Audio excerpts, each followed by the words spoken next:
What a difference a year makes. The reality was that everybody could go about with their everyday lives of sporting events surrounded by people, friends and family, without a second thought. Then this happens. Sporting event after sporting event left in turmoil, with some preparing to begin, having to end before it even started. Bring you some breaking news, and it is not unexpected, and it is that all Premier League and English Football League and Women's Super League matches have been postponed. We're terribly disappointed that the event can't go ahead. In this documentary we'll be finding out what the coronavirus is, how its devastating control has impacted the sporting world, including an interview with Novak Djokovic's former strategist coach Craig O'Shaughnessy on how the coronavirus has impacted tennis, and finally how it shapes our future. Welcome to the new reality. And it's lights out and away we go! They go one up.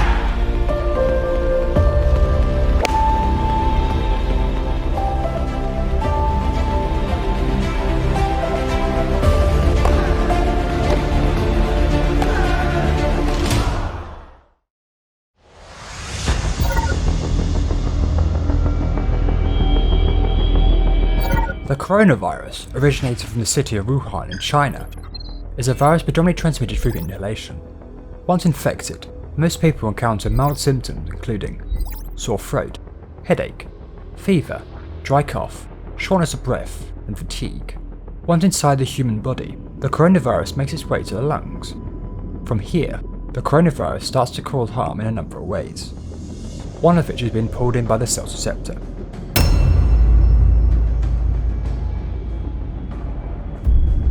Once inside, the virus will start to release its genes. The body's immune system then attempts to attack the virus, causing an inflammatory response which causes fluid accumulation in the lungs. As the lungs fill with fluid, the body's available oxygen decreases, causing the infected to have illnesses from a common cold, severe acute respiratory syndrome, or worse. This in turn has affected nearly every industry on the planet, with one of the biggest being sport.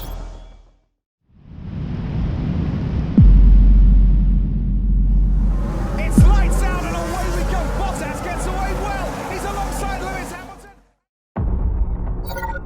Arguably one of the first biggest affected sports was Formula 1. It was Wednesday the 11th of March, and the first of the racing paddock was starting to arrive for the Australian Grand Prix, traditionally F1's first race of the year. However, a day later several team personnel from both the Haas and McLaren Formula 1 teams displayed flu-like symptoms. The Haas members tested negative, but the same cannot be said for the McLaren team member. This led McLaren to the decision to pull out of the race. To heighten the potential blow to the race, Scuderia Ferrari and AlphaTauri expressed concern, because since both teams are Italian, they feared they wouldn't be allowed to leave northern Italy, as Italy had one of the worst COVID-19 outbreaks at the time. Later on, race organisers came to the decision that every F1 fan didn't want to hear. Of the cancellation of the race. The Australian Formula 1 Grand Prix has... This led to Formula 1 eventually scrapping the original 22 race calendar and implementing a shortened 17 race season, starting with a back-to-back race in Austria in July. In 2019, and out of the 21 races, over 4 million fans attended the races worldwide. Compared that to last year, and with 5 of the 17 races that had attendances, it's estimated that around 174,441 local fans attended the races. This however didn't stop Lewis Hamilton, who himself had the coronavirus, winning a record equalling 7th world title.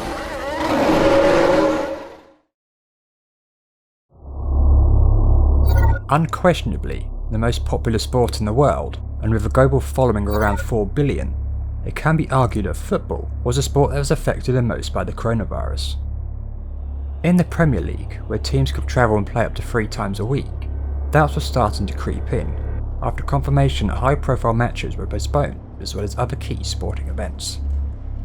The last match to be played in the Premier League was on the 9th of March, where Leicester City beat Aston Villa 4-0. After this, the Football Association held its breath as they awaited news from the Prime Minister, about how the country would operate amidst COVID's now evident stranglehold. What come from it, though, was an inevitable disappointment to many. From this evening, I must give the British people a very simple instruction.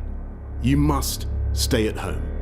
Because of lockdown, Premier League clubs face a substantial combined loss of around 177 million in season ticket and hospitality sales, and an overall loss of 1.137 billion due to the impact of the coronavirus in 2020. From here, every team in the country was left fending for themselves, where the strongest survived, leaving the weakest to either fight for its survival or face its end.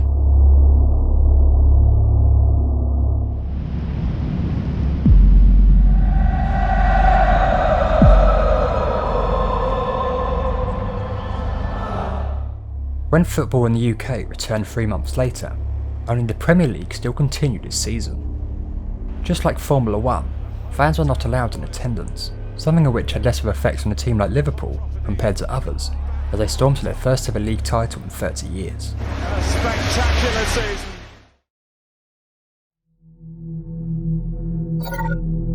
It is widely suggested that the safest form of sporting activity is golf, due to the wide and open space that a golf course offers. However, this isn't to say that the coronavirus hasn't affected golf as well. With tournaments being called off in Asia, this sent alarm bells to tournaments outside of Asia, as they knew the coronavirus was coming for them too. On the 12th of March, the PGA Tour banned all spectators in future PGA Tour tournaments in a bid to protect the golfers, officials and crew on the course. From this point onwards, it was inevitable that golf's most coveted tournaments had to be postponed. A few days later, it was announced that the Masters would now take place in November, whereas the 149th UK Open would be cancelled altogether. After several months away, golf returned on the men's and women's tours. This allowed players to return to play and practice in preparation for bigger tournaments that were originally cancelled. The return to glory.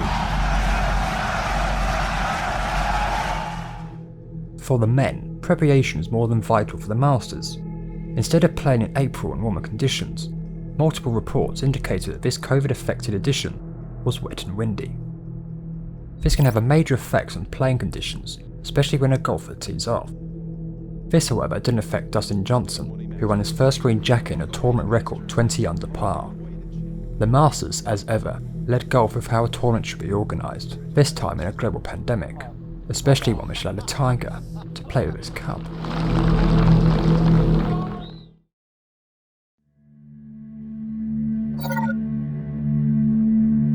Just like golf, a new tennis tournament in a different country rises nearly every week, leaving it massively exposed to the coronavirus.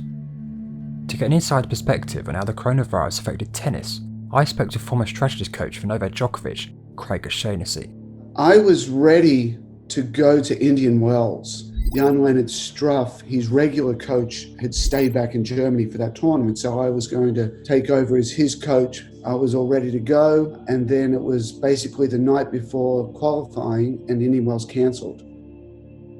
Talking with the players, and they're getting tested. Sometimes they have to get tested before they go to the event because they have to cross countries or international borders. They're in a quarantine, they're in a bubble. And trying to be as safe as they possibly can, and they're flying country to country and continent to continent, week to week. I think tennis is one of the sports with COVID that gets hits the hardest.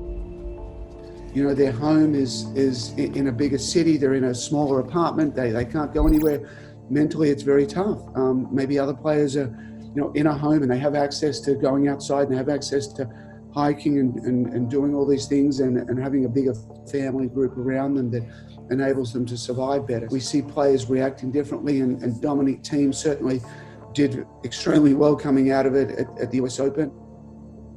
I think it's the best case scenario. You've got to go with the Victorian government. Craig Tiley in Tennis Australia said, we can't run the Australian Open without the players practicing. We can't put them into a 2-week lockdown and have them hit no balls. That's not an option. So they found middle ground. You've got a period of 2 weeks where you've got to be in the hotel or you can be on the practice court, and you get one practice player, and congratulations for everyone involved to come up with this amazing outcome.